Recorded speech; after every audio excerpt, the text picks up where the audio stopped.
Today we're going to read chapter 16 called Batwatch. I had a plan. I was going to tell Grandad I was doing a project on bats at school and that I wanted to come over and do Batwatch in his garden. Grandad would have done his job for the day and hopefully be ready to put his feet up and take it easy. So I'd be able to have a good look at the dragon tree and have a proper hunt for dragons. And as for Grim, I just had to hope he'd be taking it easy too. The next evening I arrived at Nana and Grandad's fully prepared. In true undercover style, I brought my night vision goggles, binoculars, clipboards and a book on bats. Okay. I was almost beginning to believe in the bat project myself. Of course, it nearly backfired when Grandad started really off fact about the habits of our native bats and got so into the idea he decided he'd come and join me. Actually, I'm supposed to do the project without any help, I told him quickly. Don't worry, I won't do the work for you, Chipstick. I'll just watch. Scout's honour. I shifted uncomfortably. Any other time I'd have loved to be out in the garden with Grandad. We could be worm watching, and we'd have a great time. But I couldn't miss this chance to look for more dragons. So I pulled out the only thing I knew would stop him in his tracks. I think you better take it easy, Grandad. You've done loads today. And then I added, think about your heart. It was such a low blow, I winced even saying it. For a second he looked disappointed. Then in true Grandad form, he gave me a smile and said, Right you are, go on then, off you pop so I can get back to Gardener's World. Which of course made me feel 10 times worse. I hunted everywhere for the dragons, peering into and underneath the hedge, braving the nettles and battling the brambles. I'd seen Flicker dart out of sight enough times to know dragons instinctively hid from humans. Still, I'd hoped that with him flitting around in plain sight of me, any dragons would feel reassured enough to let themselves be seen.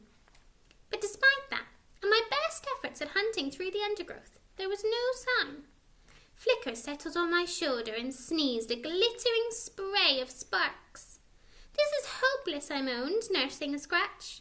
There's nothing here. Am I wrong about this, Flicker? Are you the only dragon? He flew up and ducked behind me. Eagerly I spun round, hoping he was trying to show me something. He was. It was my smouldering bum. One of his sparks had landed on the seats of my trousers and was smoking. I battered at my backside. I sighed. Maybe I was looking in the wrong place. After all, it was Grim's garden that had been messed up. I turned and looked at Grim's vegetable patch, and at the little lean-to greenhouse that was attached to a shed full of tempting greenery. A new polytunnel was lying in pieces, the plastic shredded, and the seedlings that had been covering scattered far and wide. Surely this was proof that there had to be more of them. Unless Grim was right, and it was just vandals. I need to have a closer look, I whispered to Flicker. I wasn't sure why I kept telling him stuff when he was only interested in demolishing Grandad's lettuces, but I had to talk to someone. Before I could change my mind, I stepped over the little wire fence that separated the two gardens. For a second I had a feeling that I was being watched. I stood frozen, listening to the breeze rustling the leaves on the hedge that bordered the fields. In my mind, I could picture all sorts of things lurking behind there. But now really wasn't the time to let my imagination run wild.